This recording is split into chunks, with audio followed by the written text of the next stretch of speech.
Diversos temas han surgido en relación a los arcos de Berserk. Más allá que la gran mayoría sean elogios a la obra de Kentaro Miura, en esta ocasión quiero hablar a los que considero los arcos más flojos del manga. Cabe aclarar que para esto tendré en cuenta no solo qué sucede en el propio arco, sino cómo afecta a la historia, su importancia, entre demás aspectos. Pero antes de iniciar, voy a descartar algunos arcos que podrían imaginarse como posibles candidatos, como los de introducción. Ejemplos de estos son los dos primeros capítulos del Espadachín Negro, el arco de la Casa de Flora o el arco de la llegada a Elfheim. Su propósito es introducirnos a cosas importantes para la historia. El del Espadachín Negro a los personajes, el tono violento y oscuro, la modalidad de los apóstoles y la marca de sacrificio, el arco de Flora para presentarnos el mundo de la magia junto a personajes importantes como Shirk, y el de Elfheim para presentarnos al reino de Danann y su diferencia con el mundo humano. Los propios arcos no tratan de ir más allá de esto, y de hecho son necesarios para entender y profundizar más en el mundo de los personajes o enriquecer al lector con conocimiento de aspectos previamente vistos. Otro arco que podría destacar sería el de los niños perdidos. Catalogado erróneamente como relleno, nos sirve como reintroducción al mundo de Guts, como espadachín negro tras la Edad Dorada, la aceptación de Puck en el grupo, el cómo los apóstoles afectan de manera directa a los humanos y el desarrollo del demonio interno del protagonista. Además, que él mismo presenta un antagonista, Rosin, con características muy buenas, desarrollo, trasfondo y siendo un enemigo duro de vencer. Los secundarios como Jill y Puck ayudan a contrarrestar la personalidad agresiva de Guts y nos dan planteamiento para la Santa Cadena, grupo importante para el siguiente arco. Tras eliminar a posibles candidatos de la lista, procederé a decir los cuales considero que son los arcos más flojos de Berserk. El arco de la niñez ya lo he mencionado en mi crítica a Fantasía, y está aquí por las mismas razones que expuse en susodicho video. Pese a no tener ningún fallo notable, y ser una historia muy tierna y hasta refrescante, ya que vemos a un Guts joven viendo un lado luminoso de la vida, el problema es que es un arco totalmente de relleno. Ubicado entre el arco del dios marino y el de Falconia, este se compone de 3 capítulos que no aportan realmente nada, y menos en un momento sumamente avanzado de la historia. La relación entre Chi-Chi y Guts, pese a ser bastante tierna, no genera un impacto ni para la historia o el personaje, o las situaciones mostradas no generan para nada algún cambio que afecte como mínimo algo que pudiéramos ver en la Edad Dorada, por lo que puede ser fácilmente omitible y no pasa nada. Aunque reitero, el arco por sí mismo es muy bueno. Chi-Chi es encantadora al ayudar a Guts a ver un lado más infantil de la vida. La batalla es muy entretenida, y los pocos personajes nuevos que se presentan están bastante bien. De hecho, por la fecha en que fue lanzado, es decir, del estreno de las películas, creí que solo serían capítulos especiales para introducirnos también al lado de la fantasía a los nuevos lectores de Berserk, algo así como los 3 capítulos en formato manga de la saga de Golden Freezer, los cuales servían solo para promocionar la película, pero al final no fueron incluidos en los tomos del manga. Pero este arco no solo fue incluido en ediciones japonesas, sino también en las internacionales, volviéndolo parte de la historia. Con el arco del dios marino ya sacamos al elefante de la habitación. Este es considerado casi unánimemente como el peor arco de Berserk, cosa que no estoy para nada de acuerdo. El problema principal es que para sus propósitos este arco se alarga un poco, metiendo al peor villano de Berserk, Bondbear, y tomando 3 capítulos enteros de solo él, con exposición innecesaria, ya que sus diálogos alargan la situación más de lo que deberían, humor estúpido que no encaja en un ambiente de lucha y ni siquiera genera tensión en la batalla, ya que no es para nada poderoso, y todo esto solo para que dañara el barco de los protagonistas y tuvieran que encallar en una isla. Sí, todos esos 3 capítulos solo para que el barco se dañe. La introducción de Isma, si bien es buena, mostrándonos tanto su pasado, personalidad y encajando bien con los demás personajes, pudo ser más rápida, ya que Isidro y Shirk pudieron ir juntos a conocerla y aligerar bastante al ritmo, en lugar de que Isidro primero la conociera y luego esperar un capítulo entero después a que llegara Shirk. También al haber tantos personajes en este arco, hay mucho diálogo fácilmente omitible, sobre todo el de Magnífico, un personaje sumamente irrelevante no solo para el arco, sino para la historia misma. Fuera de esto, el arco muestra un desarrollo bastante grande de personajes, como Farnes al por fin implementar magia y ser de utilidad en el grupo a tal punto que, sin ella, todos hubieran muerto, incluyendo la aceptación de Guts hacia ella como protectora. Isidro vuelve a brillar como guerrero al derrotar al pirata y usar estrategias para la batalla, sirviendo como un escalón más al desarrollarse como un espadachín y comportarse de manera más madura después de los acontecimientos en el puerto. La implementación de Yzma como un nuevo personaje llega a ser divertida y aporta en las escenas de combate, además de dar paso a las Merrow, o sea, las sirenas. La batalla entre el dios marino y Guts es una de las mejores, no solo visualmente, sino a nivel estratégico y de personajes, ya que cada uno de los antes mencionados, más la tripulación de Roderick y las sirenas son indispensables a la batalla, y sobre todo el eje temático de la saga de fantasía, es decir, la yuxtaposición de criaturas fantásticas y arcaicas olvidadas por el humano. Este eje se cumple en el momento que choca la tripulación tanto con las deidades malvadas como el dios marino, como las criaturas bondadosas como las Merrow, y la insignificancia de los humanos hasta tal punto que ni Guts en su estado más poderoso podía salir victorioso. También tener más claro la magnitud del cambio en el mundo que provocó Griffith al crear Falconia. Un arco que, si bien es flojo sobre todo en su inicio y presenta uno que otro personaje pésimo, en especial el pirata, brilla en presentarnos más desarrollo de personajes, una batalla muy bien escrita, un uso del dibujo enfermizamente bueno e introducirnos de lleno a la temática enteramente de fantasía de la serie. Sin embargo, hay que aclarar que este arco dura 2 tomos y medio, los cuales pudo reducir su duración bastante, sobre todo con 3 capítulos iniciales nefastos. La batalla por la captura de Doldrey es normal que sorprenda más de uno verlo en esta lista, sobre todo porque hasta la fecha no he visto que nadie hable mal de ella. El problema de este arco es que pese a la enorme importancia de sus sucesos, el manga no da espacio a que se desarrollen bien, y al contrario del dios marino, este inicia de una manera excelente. El rey y las cabecillas de sus ejércitos discuten sobre cómo derrotar al ejército de Tudor, y que Midland vuelva a obtener la fortaleza Doldrey, a lo que Griffith se ofrece solo con su banda de 5.000 soldados para enfrentar a 30.000. Obviamente todo el mundo lo trata como loco, ya que es un ejército tan poderoso que un capítulo antes destruyó a otro ejército de Midland, los Tigres Blancos. Antes de la batalla, los halcones se preparan para atacar con 2 de los paneles más bestiales en cuanto a escenas de ejército. Este inicio ayuda mucho a elevar la tensión y expectativas del lector, pero en cuanto vemos la batalla, esta es sumamente genérica, termina por ser un choque de espadas sin más, obviamente solo destacando la batalla que tiene Guts. Esto choca con el hecho de que en un capítulo antes nos mostraron al ejército de Tudor como algo en extremo difícil de combatir, que casi todos en la reunión tenían miedo de enfrentar, pero esa sensación de peligro no existe.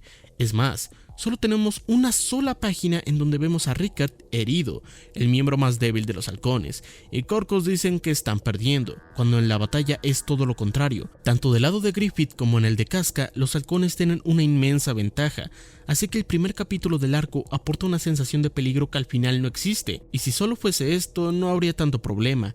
Pero para la batalla no solo es que nos planteen como muy difícil, sino que la misma es la prueba final para que Griffith sea aceptado totalmente en Midland, y es la última en la que Guts luchará hombro a hombro con sus compañeros. Y para tener esta importancia, la batalla termina sin tener este peso. Con esto ya da para que sea un arco flojo, pero para nada malo, y mucho menos peor que el de los 2 puestos anteriores. Pero sigamos. Cuando Casca entra en el castillo se encuentra con Adon, el mismo que le derrotó previo a la batalla de los 100 hombres.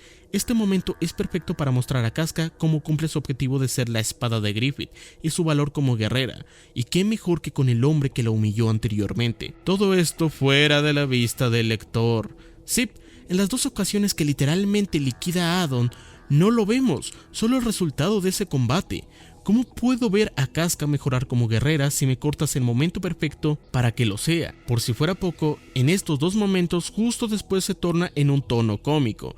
Uno burlándose de que ella estaba en su periodo y el otro cuando Adon de manera infantil pide rendirse, restándole impacto no solo a los logros de Casca, sino a la propia batalla que ella de por sí no muestra nada sorprendente.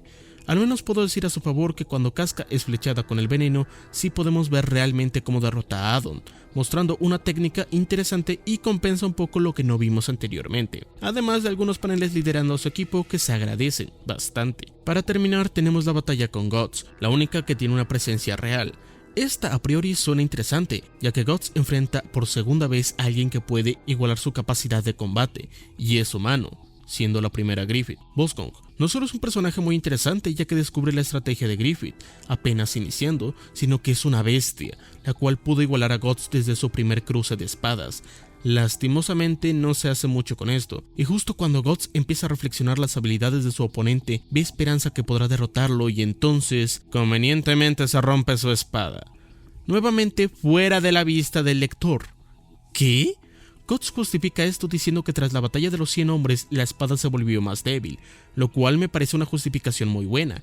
Pero entonces, ¿cómo rayos antes no solo andabas partiendo gente a la mitad como si nada con la misma espada, sino que pudiste igualar sin problemas el arma del enemigo, que es un hacha gigante?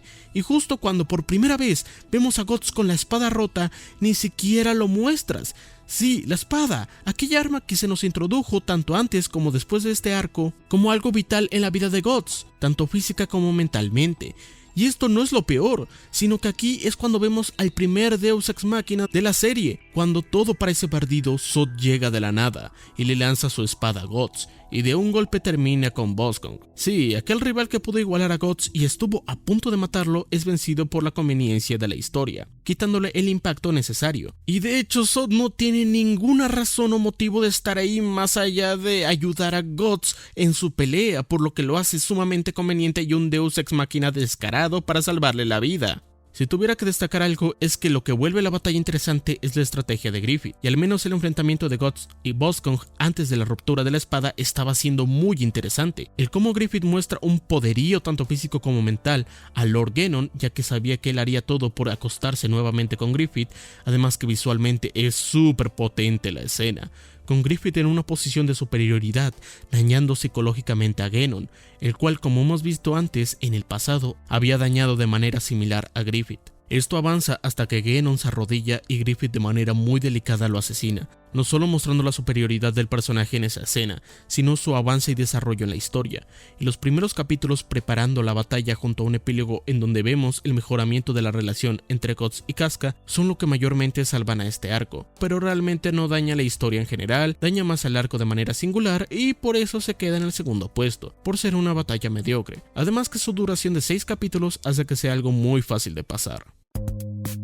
El arco de Whale es innecesario, daña la excelente progresión que llevaba el manga hasta ese momento y está lleno de cosas incoherentes. El arco inicia con Whale mostrándonos una apariencia muy bizarra y después de tener sexo con unas chicas. Al menos la presentación del personaje está bien, mostrándonos sus aficiones, pero todo se viene abajo cuando el rey nos cuenta la historia de cómo conoció a este apóstol. Tiempo atrás, el rey buscaba soldados entre los prisioneros para compensar al ejército que habían perdido. Entre los candidatos, Whale apareció y se decidió que quien ganara un combate sería elegido como líder. Whale, aún con los grilletes puestos, mandó a volar a su rival que le doblaba la estatura.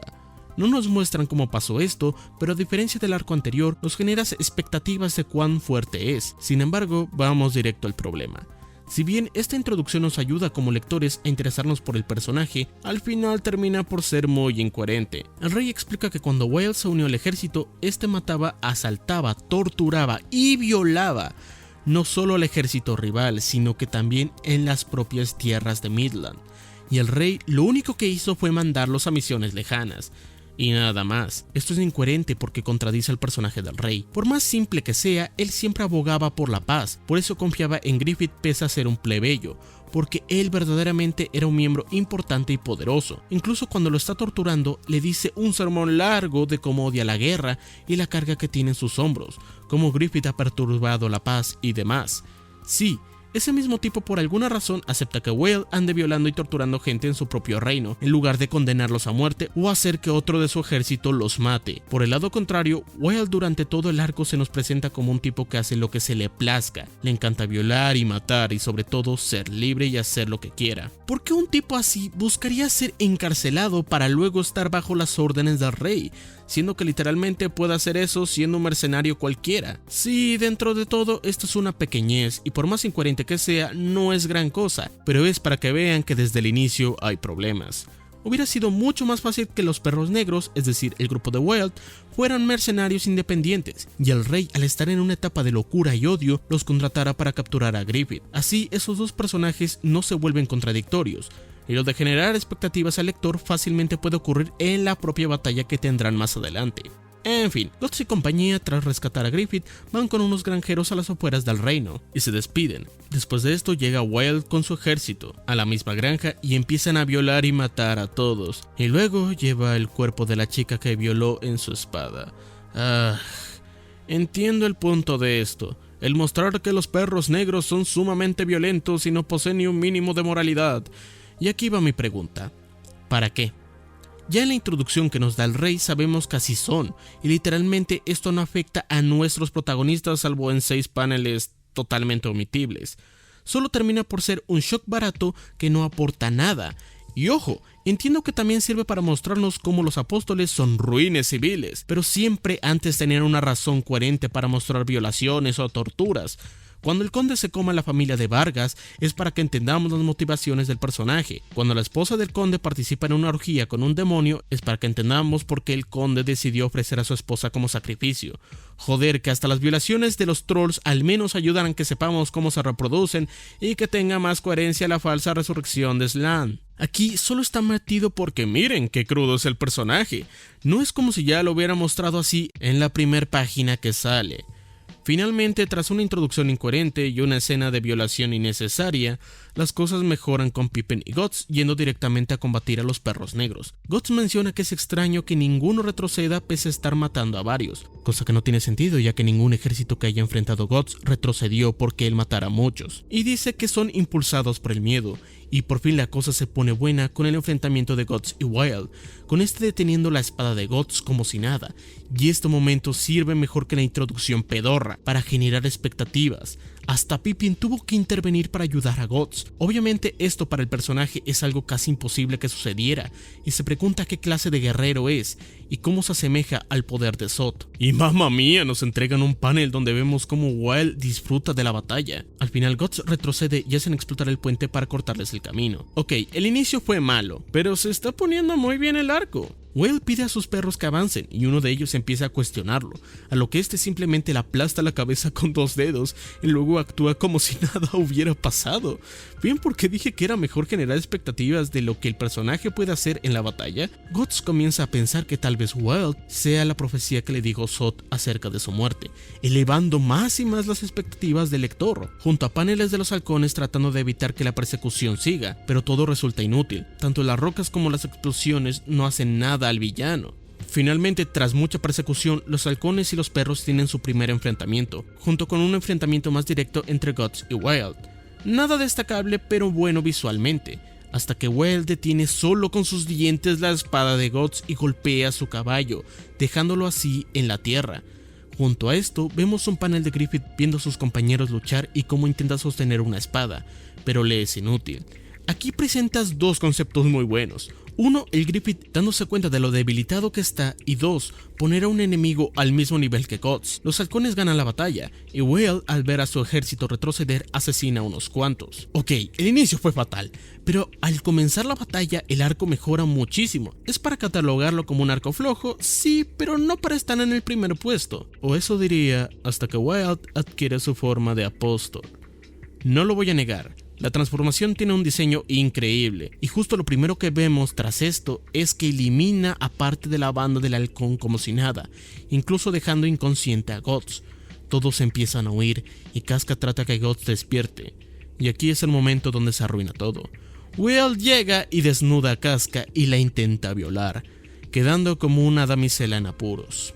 Este momento casi arruina a Casca como personaje, ya que la misma, tras tener relaciones con Guts, había cumplido gran parte de su desarrollo al aceptar su feminidad, y es aquí donde también empieza a aceptar sus sentimientos con Guts y ser menos grosera con él, y también acepta su lado de guerrera al volver a tener fuerzas para liderar a la banda, pese a que la veíamos en un estado que casi se quiebra emocionalmente. Este momento tira al carajo ese desarrollo, ya que la deja como un mero objeto sexual y como una damisela en peligros que no puede defenderse. ¿Era necesario rebajar al personaje de esta forma? De hecho, si algo destaca el arco de Doldrey es que Adon le dijo a Casca que no podía ser una guerrera y que la usaría como un placer sexual, pero ella al enfrentarlo otra vez le demuestra lo contrario, que sí puede ser una guerrera y una muy buena, así que solo la dejas como una chica inútil que lo que aprendió con Griffith a defenderse y todo su desarrollo no sirvió para nada. Y literalmente por conveniencia del guión, Guts, quien estaba inconsciente hace 5 segundos, despierta cuando oye a Casca gritar y la salva.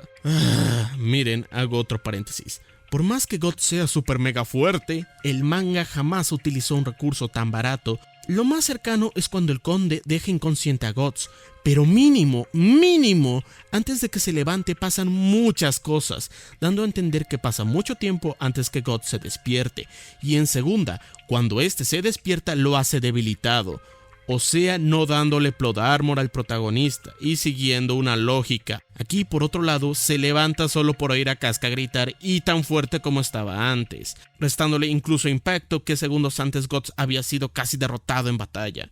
¡Uy! La cosa empeora a cada página que pasa. Ya les dije que Casca estuvo a punto de ser violada y que eso la dejaba como una inútil pese a aceptar ser guerrera y tratarla únicamente como un objeto sexual, pese a que todo su desarrollo como personaje se basaba en que aceptara ser una mujer y que eso no implicaba que solo fuera un objeto sexual.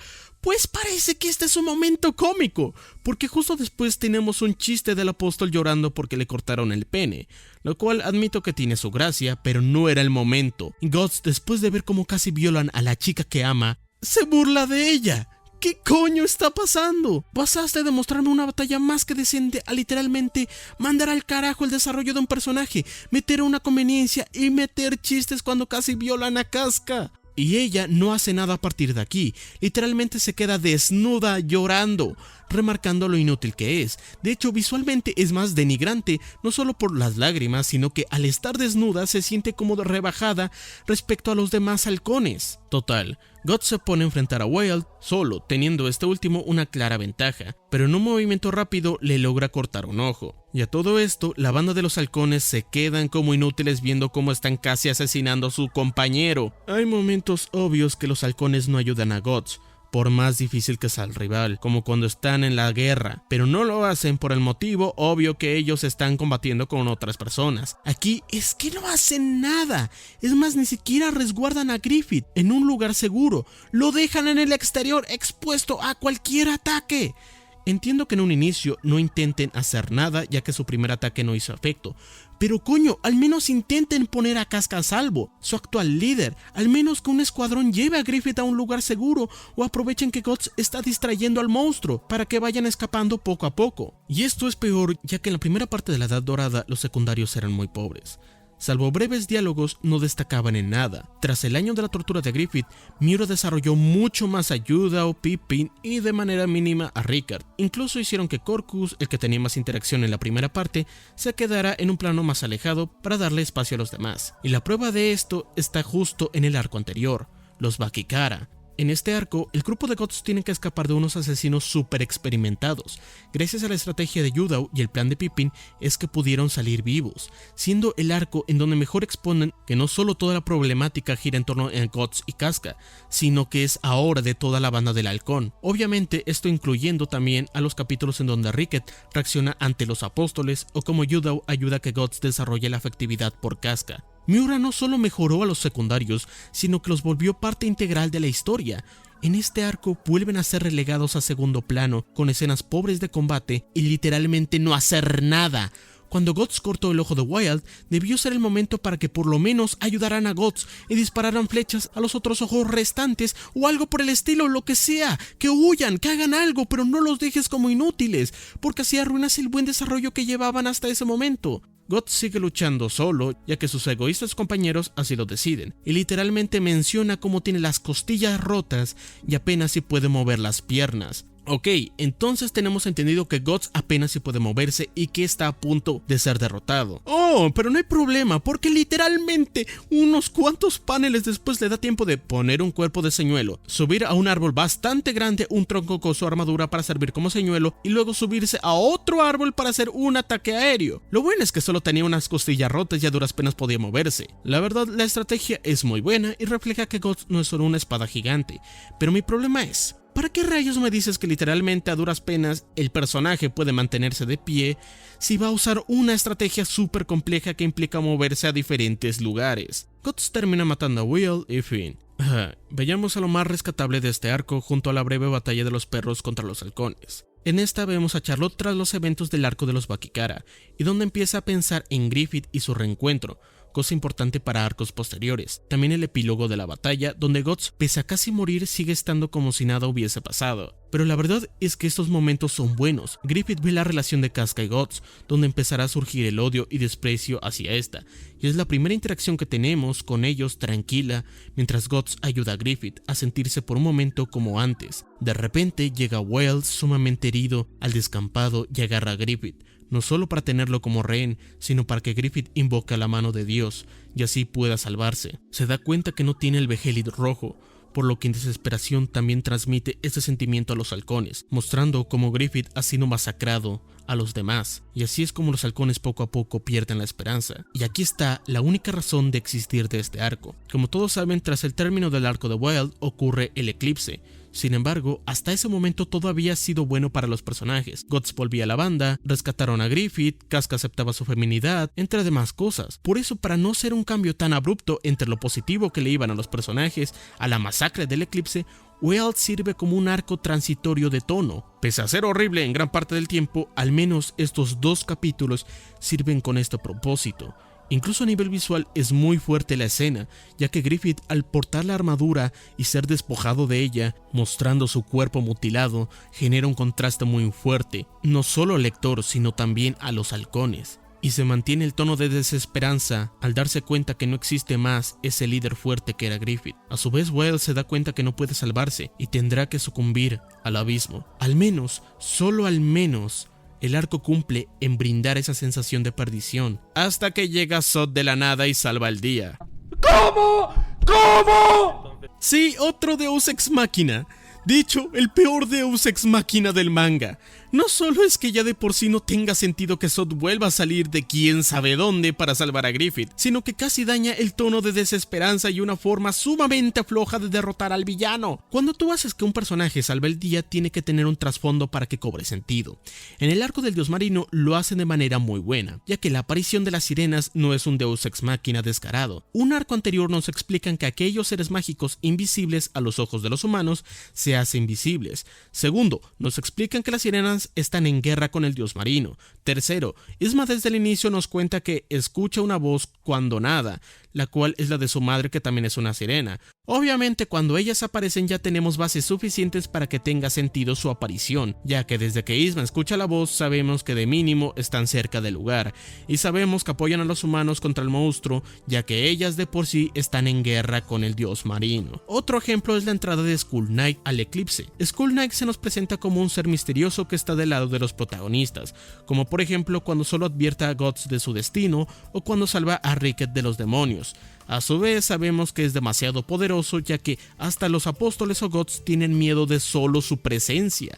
Y además vimos a Skull Knight fuera del eclipse, por lo que con todo esto, su entrada tiene todo el sentido del mundo. Es poderoso, está del lado de los protagonistas y estaba cerca del lugar. Aquí el giro no tiene sentido, solo tenemos dos páginas antes de Zod volando y ya. Pero entonces, 1. ¿Cómo Zod supo que Griffith estaba ahí? 2. ¿Cómo supo que Wilde estaba ahí? 3. ¿Cómo supo que Wilde iba a matar a Griffith? 4. ¿Cómo se enteró de toda esta noticia? Solo es un Deus Ex Machina descarado, sin sentido, daña el tono de la desesperanza y como cereza sobre el pastel para que este arco sea el peor de Berserk. Si les soy sincero, no sé por qué este arco existe. Si querían mostrarnos a un Guts más poderoso, ya lo habían hecho con la batalla contra Sylat, en donde literalmente ni siquiera movió su espada para ganar. Además, el chiste del espadachín negro es que Guts podrá ser muy poderoso y todo lo que tú quieras, pero sigue siendo humano, por lo que tanto el conde, el apóstol serpiente o Rosin casi lo matan en sus respectivas peleas. Lo único que sirve este arco es para que los halcones se den cuenta que Griffith está totalmente destruido. Es mucho relleno estúpido, dañan a Casca y su progreso como personaje, un Guts con mucho plot armor, una introducción sin sentido, una banda del halcón idiota que no hace nada, escenas de violación innecesarias y el peor Deus Ex Machina del manga que ni siquiera respeta el único propósito que tenía el arco. Lo único que puedo rescatar es que Wilde es un personaje carismático. Realmente su disfrute y goce por la batalla lo hace entretenido. La primera batalla entre los perros y los halcones está bien, no destaca en muchas cosas, pero al menos entretiene, y la parte de Charlotte y Griffith sí son útiles a la historia, obviamente contando el dibujo espectacular de Miura. Es tan descartable esta parte que tanto las películas como la serie la omitieron, y lo mejor es que ni notas que algo falte. La del 97 hizo mucho mejor trabajo en poner a soldados de Midland mostrando a Griffith torturado. De hecho, esto tiene un trasfondo más grande, ya que lo hace uno de los soldados que siempre veíamos que sentía odio y envidia por Griffith. Por esta razón, el arco de Wilde es el peor de Berserk. Aún así, me gustaría leer en sus comentarios cuál es otro arco que consideran flojo y posiblemente lo podamos discutir o puede salir otro video a partir de ello. Yo soy Crow Lucifer y nos vemos en otro video.